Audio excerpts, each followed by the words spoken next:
Well, made it through about 10 pages in the first, second, and third heavens. Then we're going to look at the fourth heaven. And not a single contradiction from what you have inside of your affirmed canonical sources, which no one in the first century had, and no one with any lick of sense would be bound by. Excuse me. Let's look at the fourth heaven. Here, they, that is the three witnesses, which will affirm the matter that stands against you should you reject it. Those men took me and led me up to the fourth heaven, where is the course of the sun and the moon. Those men took me and led me up to the fourth heaven and showed me all the successive goings and all the rays of the light of the sun and moon. And I measured their goings, I compared their light, and saw that the sun's light is greater than the moon's. Matter of fact, it says that in 1 Enoch that it is 7 times greater. Its circle or circuit, and the circuit or chariots and wheels circuit, on which it always goes, always, like the wind going past with marvelous speed, and day and night it has no rest. Well, a bridegroom coming from the east and the north, by the way, said he had no rest he could find no place to rest. Our rest, our peace, our Shabbat, our ceasing indefinitely is not here. The picture of a observance according to sevens, in fact, we're going to find out, will not be observed in eternity. It's part of a restorative process, and it's a little glimpse of eternity, but it is not part of, but the keeping of time will not be indefinite in eternity. When I say keeping of time, I'm talking about the Sabbaths and Chagim and festivals and things of that nature. So he's shown the fourth heaven and the passage and return of the sun. Now, this is important when it comes to timekeeping. Elsewhere, Enoch describes the Mazzaroth or the Mazzaluth as the changer of the season. The stars, of course, ensure that the years do not advance or delay by a single day. And it is the stars that is the changer of the season, as they are ordered properly according in the constellations. That is the sun here mentioned, its passage, the sun's passage, and return. What's the word there for return? Shuv, which is connected to the Kufot, are accompanied by 4 great stars. That's important. Not just the sun's behavior by itself. Multiple witnesses again. Its passage and return are accompanied by 4 great stars. Each star has under it 1,000 stars. To the right of the sun's circuit, and to the left, 4 to the left. Each having under it 1,000 stars. Altogether 8,000, issuing with the sun continually. And by day 15 myriads of angels attend it, and by night 1,000. And six winged ones issue with, this is also confirmed in your canonical sources. Still doing fine here. Nobody's died. Nobody's been excommunicated from the household of faith. No reason to fear. The Father above did not give you a spirit of fear, but one of power, love, and a sound, discerning, rightly dividing mind. And the deeper we get into this, the more obvious it's going to be why the wicked principalities and powers of the air and the cosmos and all of their little minions on earth do not want you to be in this understanding, so that you can be taken aback and afraid, as men's hearts will fail them for what is coming upon the earth from above, as every foul unclean spirit of the air is cast down out of the heavens to earth for 42 months, awaiting their torment. And Satan and his messengers presently on the 5th heaven are wroth with anger and indignant, because they know they hath but a short time.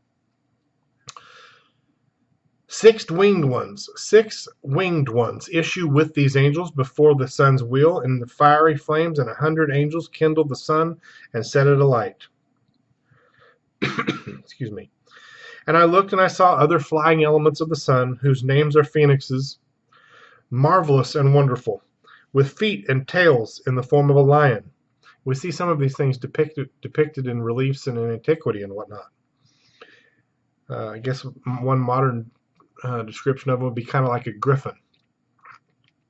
With feet and tails in the form of a lion and a crocodile's head. Their appearance is empurpled, like the rainbow. Their size 900 measures, huge. Their wings, like those of angels, each has 12. And they attend and accompany the sun, bearing heat and dew, as it is ordered from God. Thus, the sun revolves and goes and rises under heaven, and its course goes under the earth with the light of its rays incessantly. Making some people angry right now with newfound theologies. Well, let's just keep doing it. Those men bore me away to the east and placed me there at the sun's gates, where the sun goes forth. Now we're going to get into a little bit of calendrical discussion, which we're going to pause for the purpose of this cosmology series after we go through this short segment, because that in and of itself warrants an entire series on it in and of itself, which we would like to do after we finish the basics here. Those men bore me away to the east and placed me at the sun's gate, where the sun goes forth according to the regulation of the seasons. Again, the changer of the seasons, we're going to find out, is the Mazzaroth, the constellations, that is, the stars, in tandem with the sun's working. And I saw 6 gates open, each having 61, I'm sorry, back up. Those men bore me away to the east, which is called the first quadrant or quarter, the eastern quarter, which means the first in Enoch, in first Enoch, and placed me at the sun's gate, where the sun goes forth according to the regulation of the seasons and the circuit of the months of the whole year, and the number of the hours, of course, both day and night. I saw 6 gates open. This is corroborated in first Enoch, each having, this will be important, 61 stadia and a quarter of 1 stadia. So 61 and a quarter stadia. We'll talk more about this in the calendrical discussions that I can't wait to get to. I measured them truly, and I understood their size to be thus, through which the sun goes forth. It rises in the east and it sets in the west. The west is called the quarter of diminution, where all luminaries wane and go down. In first Enoch. You can go outside and affirm this. No need to call a ministry in Hebrew roots or, God forbid, any of the other subsets of Judaism. You can just simply go outside. It rises in the east and goes in the west, and is made even. It is made even, Erevim, in the west, which is the quarter of the darkening. You don't have an evening that is a waning unto darkness without there being light first. Light first and then darkness.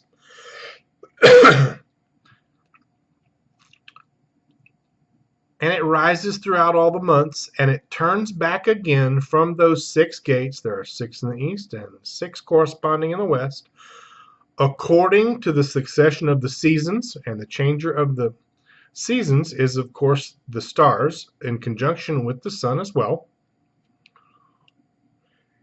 Thus, the period of the whole year is finished after the return of the 4 seasons.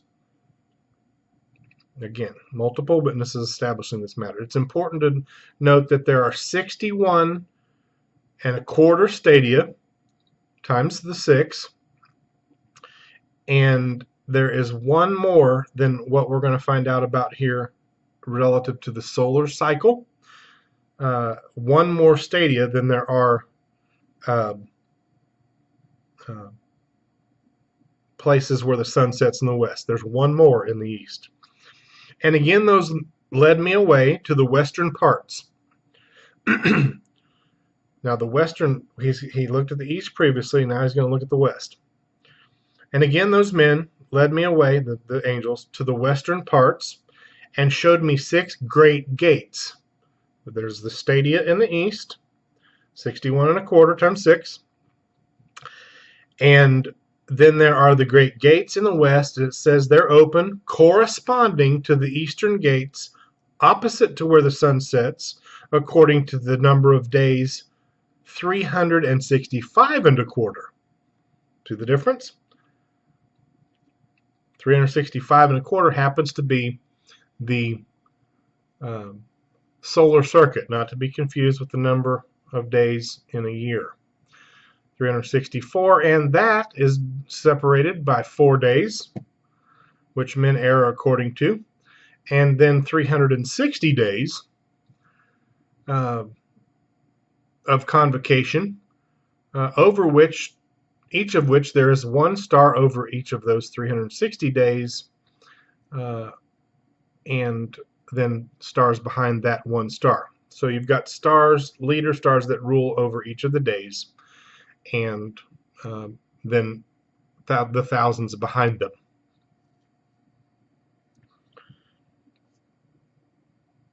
$365 and a quarter gates in the west, and 306 times 61 and a quarter gates in the east.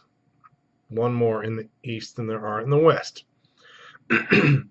Thus again it goes down to the western gates, the sun, and it draws away its light, the greatness of its brightness under the earth,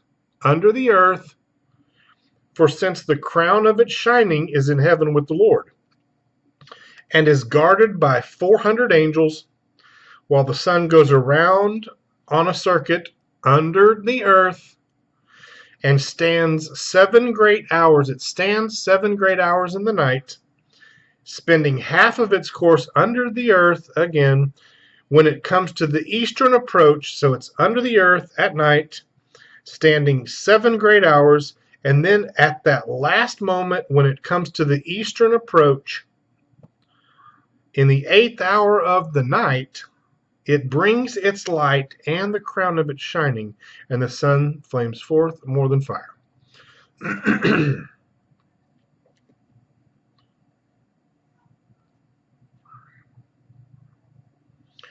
The elements of the sun, and called Phoenix and Chalkydri, break into song.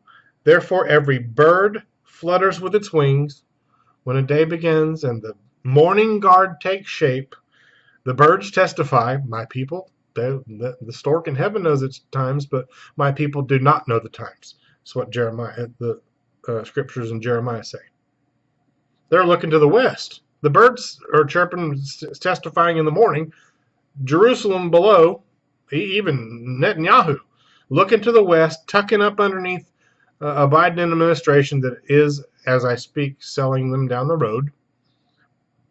And it's a shame. It's a picture of the Proverbs harlot in Revelation, the crafty woman looking to the west. She's squinting her eyes, looking into obscurity, the little sliver of the moon, into the darkness of night. The birds are singing in the morning. She's turned her back on her husbandman coming from the east and the north, and has decked her bed for all of her lovers in the west, the Trudeaus and the Trumps and the and the Bidens, and for her support. Her help should come from the Lord, and it will.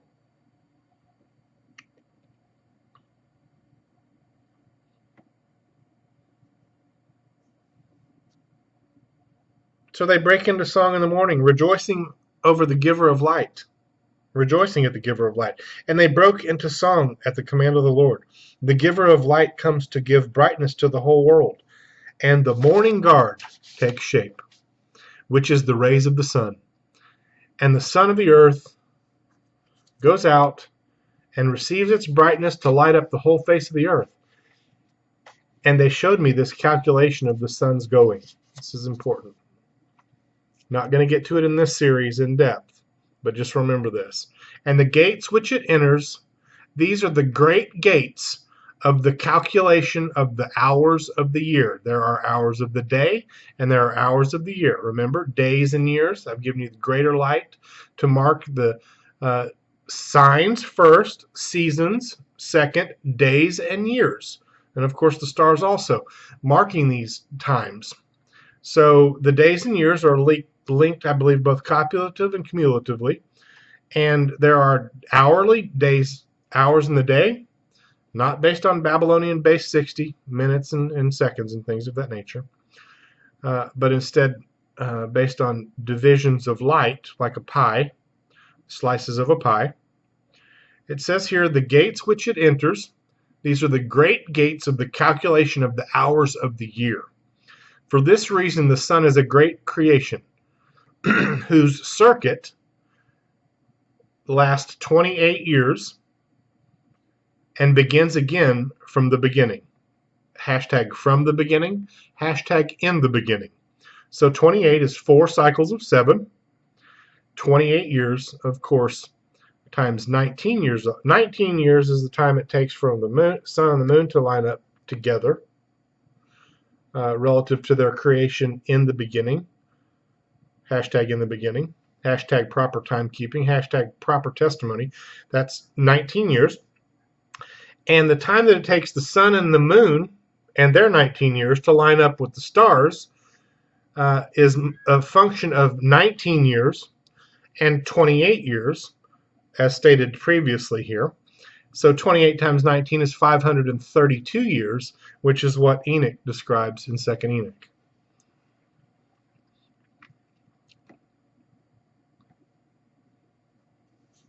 I think that's probably a good place to start. You know what? No, just for the sake of being, I'm not going to go into depth about it right now, but just for the sake of having this a full exegesis of the fourth heaven, I'm going to go through this. Bear with me here.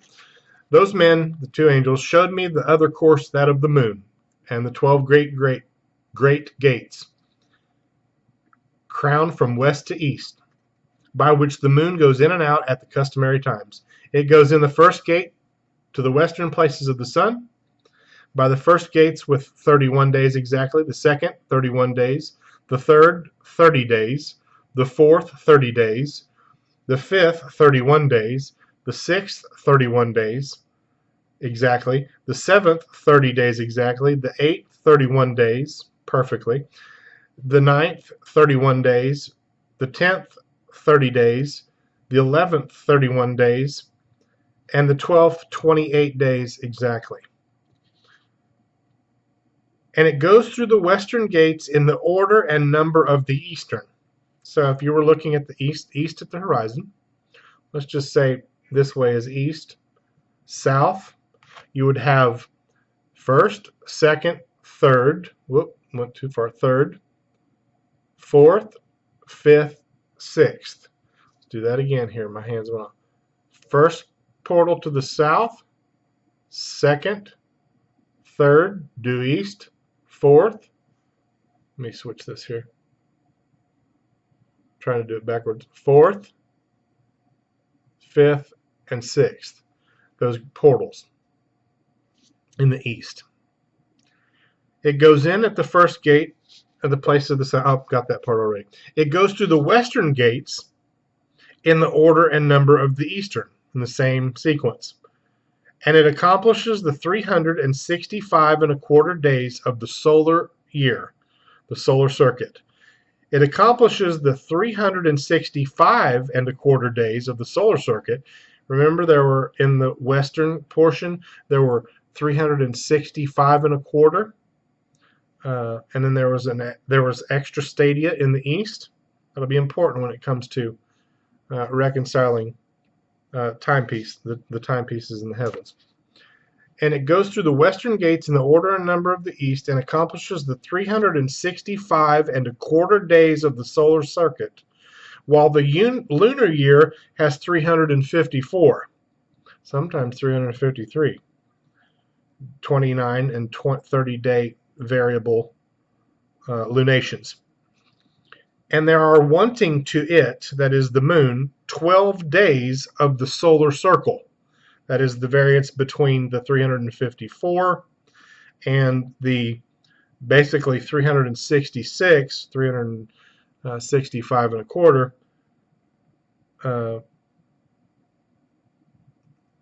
quarter days. which are the lunar epochs of the whole year. Thus, too, the great circle contains 532 years. So this great circle, the great year, is a function of 28 years for the sun to get back to its beginning location relative to the stars. That's 28 years. And then multiply that by the function of the sun and moon reconciling their relationship and their courses relative to the beginning of 19 years. And 28 times 19, that is the 28 days for the sun and stars to line back up the way they were in the beginning, times the 19 years that it takes for the sun and the moon to line up the way they were in the beginning, is a total of 532 years.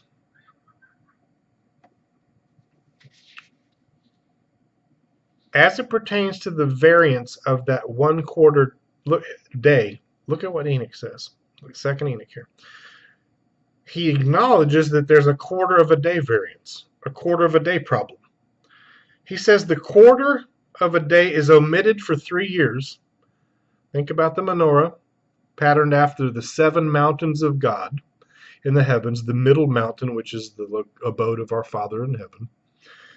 Later, down below, we have the menorah, the 3 branches to one side and 3 branches to the other, and 1 in the middle. Regarding that 1/4 of a day, each solar cycle, Enoch had this to say. Thus, too, the great circle contains 532 years, and the 1/4 of a day is omitted. The 1/4 is omitted for 3 years, and the 4th fulfills it exactly, or performs it exactly, that 4th year. Therefore, they, that is, those 1/4 days, are taken outside of heaven for 3 years, and are not added to the number of days, because they alter the time of the years to creating or to 2 new months toward completion and 2 others toward diminution, completion being a reference to the east and diminution being a reference to the west, the western 1/4 of diminution. And these 1/4 of a days, when they are added up, affect the time of the years 2 whole months toward completion and 2 whole in the east, 2 whole months toward diminution. And when the western gates are finished, it, that is the moon, returns and goes to the eastern to the lights, and goes thus day and night about the heavenly courses, circuits, lower than all the circles, swifter than the heavenly winds, and spirits and elements and angels flying. Each angel has 6 wings. It has a 7-fold course in 19 years.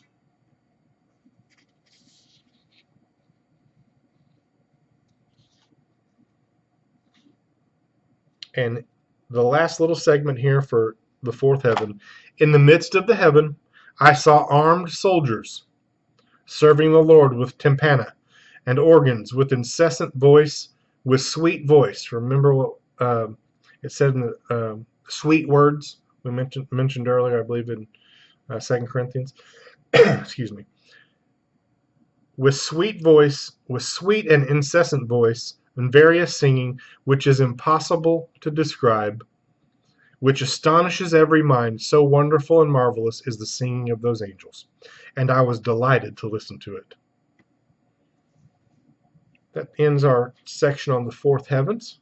And obviously we touched on some timekeeping principles, which are absolutely key. And next we'll do the 5th heaven. I'm a little bit tired right now. I had a long day, so I'm going to do the 5th heaven some other time and in some other location when I feel a little bit more rested. And I hope this is a blessing to you. So that ends our section on the 4th heaven, according to Slavonic Enoch, 2nd Enoch.